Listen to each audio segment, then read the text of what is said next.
وہ سب محسوس ایسا ہوتا ہے، بلکہ اکثر دیکھا گیا ہے، آپ کی بھی آبزرویشنز رہی ہوں گی کہ شادی کے بعد جب تک کنوارا تھا نا بیٹا، تب تک بڑا ادب لحاظ سب تھا والدین کا. جیسی شادی اس کی کر دی، دلہن گھر آ گئی، یعنی بہو گھر آ گئی، تو اب بہو اور ساس کا ایک جو سینیریو کریٹ کیا گیا ہمارے معاشرے کے اندر، جیسے کہ دونوں کو آپس میں اینٹی ہونے چاہیے، ان دونوں کا انداز ایسا ہونا چاہیے، حالانکہ ایسا بالکل بھی نہیں ہے.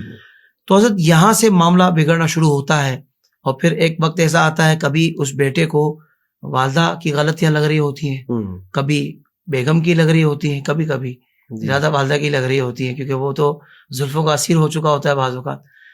تو حضرت یہ ارشاد فرمائے کہ یہ اب اس کو کیسے بیلنس رکھا جائے، بلکہ یہ لفظ بیلنس بھی مجھے بہت عجیب لگ رہا ہے، بالکل، کیونکہ ماں کا حقوق، ماں کے حق، والدین کے حقوق، سر اس کی بیلنس والی بات بھی عجیب ہے. لیکن جو اسلام نے ہمیں بیلنس بتایا ہے، جو قرآن نے بتایا، میں چاہوں گا اس کی ذرا تعلیمات ارشاد فرمائیں. کہاں ہم ماں کو کہاں بیوی سے کمپیئر کریں. بیلنس کی بات آپ نے کہی، بالکل میں بھی اس کا قائل نہیں ہوں.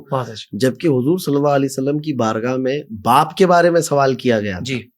باپ خود ایک بڑی منزلت والا ہے، لیکن 3 مرتبہ حضور صلی اللہ علیہ وسلم نے ماں کا درجہ بتایا، پھر آگے جا کر باپ کا. ایسا ہی تب جب وہاں کمپیریزن میں نہیں ہے تو کہاں ہماری لائف بھی عورت کو اس کے ساتھ میں نہیں ہے. صحیح بات. خیر، اب آپ نے جو سوال کیا یہ تقریباً گھروں کا ماحول ہے. پہلے اس کو میں انسانی فطرت سے بات کرتا ہوں.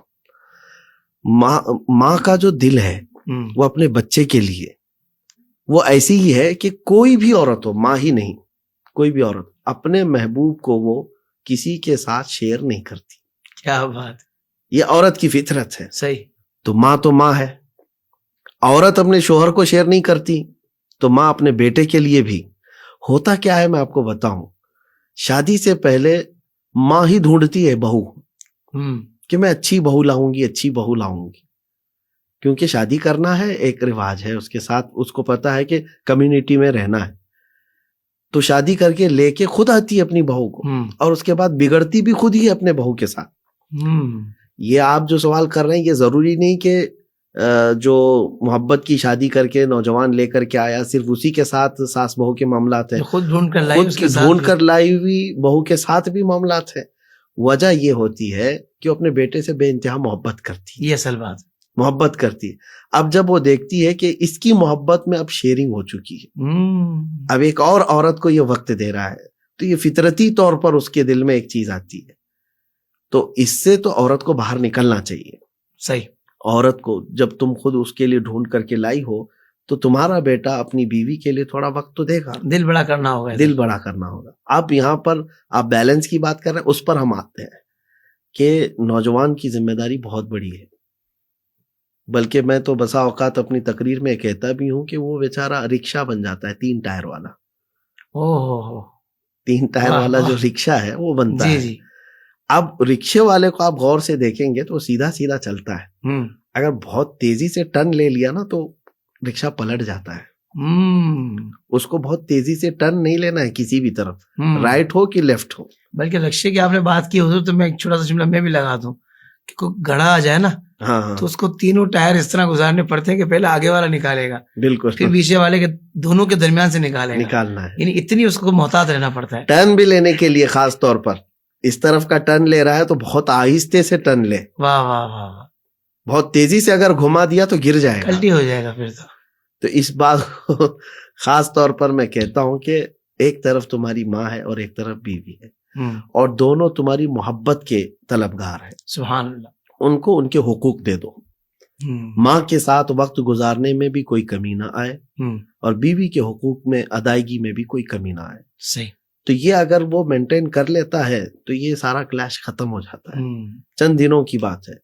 اب ان نوجوانوں کو جو یہ لگتا ہے کہ ماں بار بار جھک جھک کرتی ہے، کٹ کٹ کرتی ہے، میری بیوی کو برداشت نہیں کر پاتی، اس نوجوان سے میں کہتا ہوں میرے عزیز، تھوڑے دنوں کی بات ہے، یوں ہی ان کا بڑھاپا آ چکا ہے. ان کو سکون کی سانسیں چاہیے.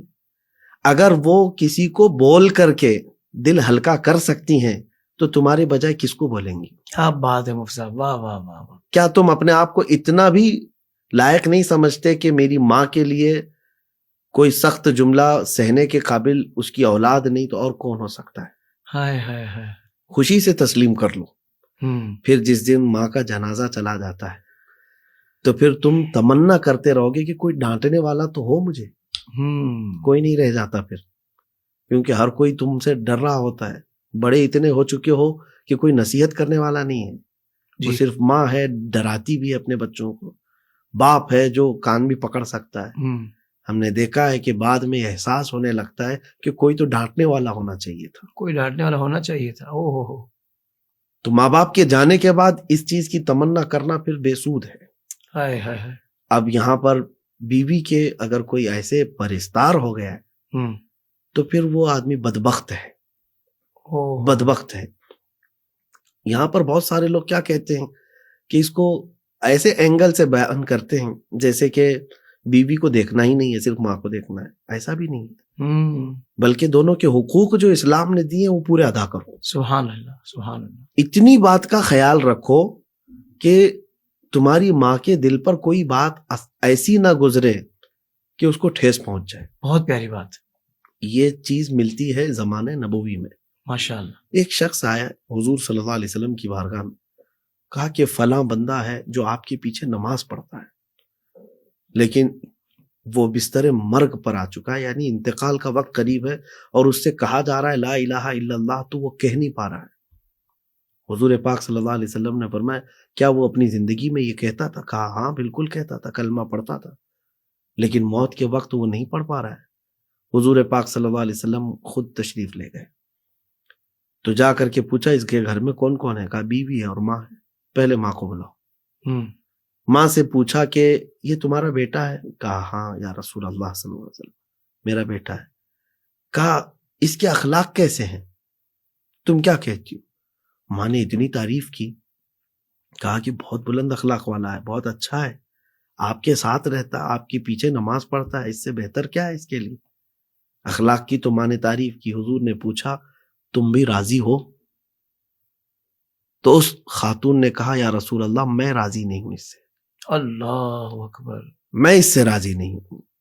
وجہ کیا تھی؟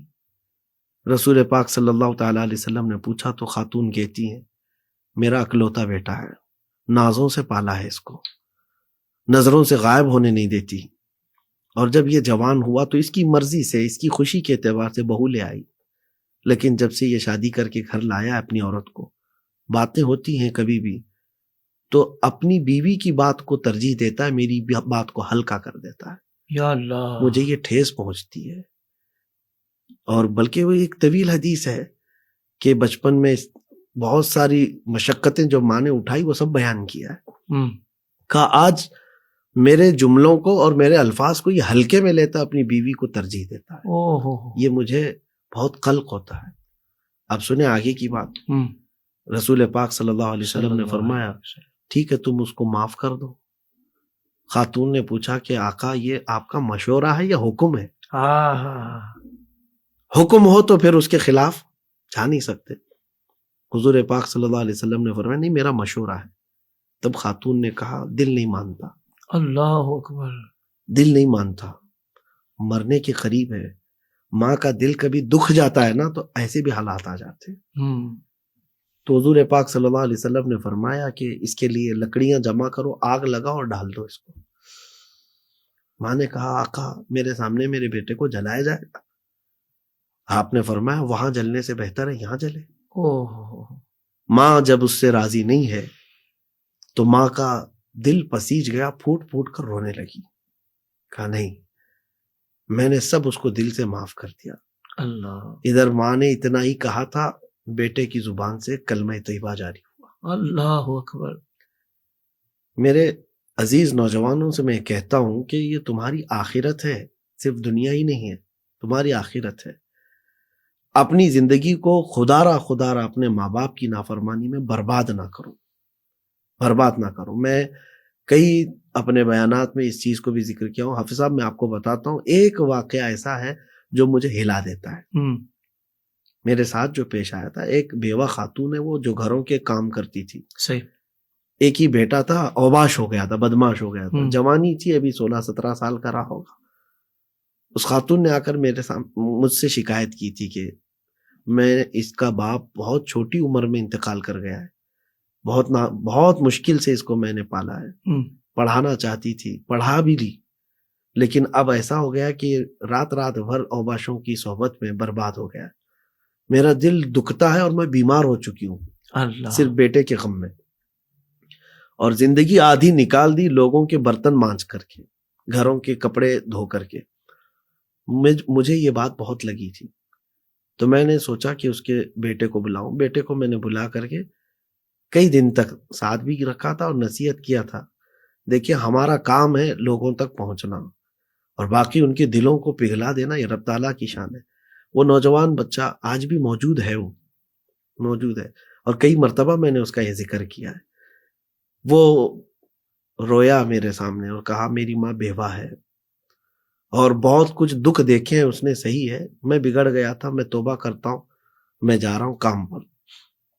ہمارے علاقے کا بڑا شہر ہے, وہاں پر کام پر گیا, جاب لگ گئی تھی اور بڑے چاہ کے ساتھ اس نے کام کیا.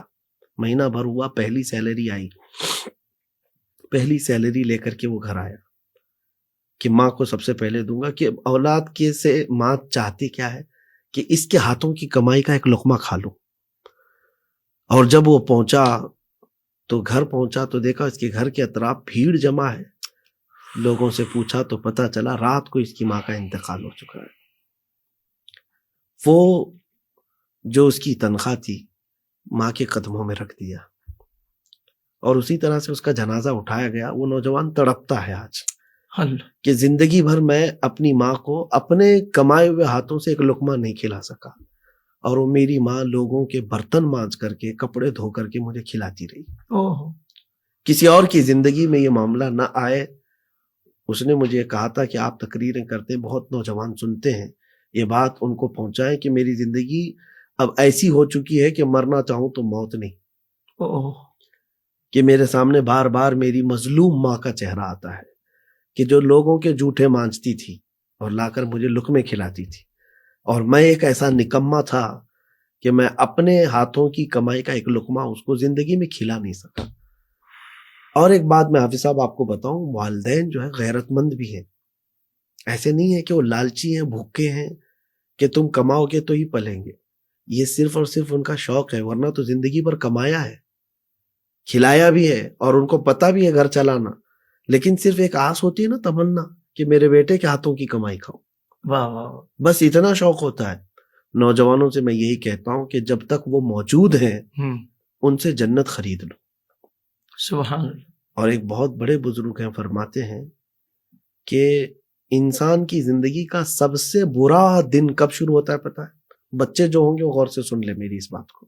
سب سے برا دن جس دن ماں اور باپ اپنے بیٹے سے بات کرنے میں ڈرنے لگ جائیں, اللہ, اس کا برا دن شروع ہو چکا ہے. اللہ اکبر. کہ میں یہ کہوں گی تو پتہ نہیں بیٹا کیا بولے گا ابھی.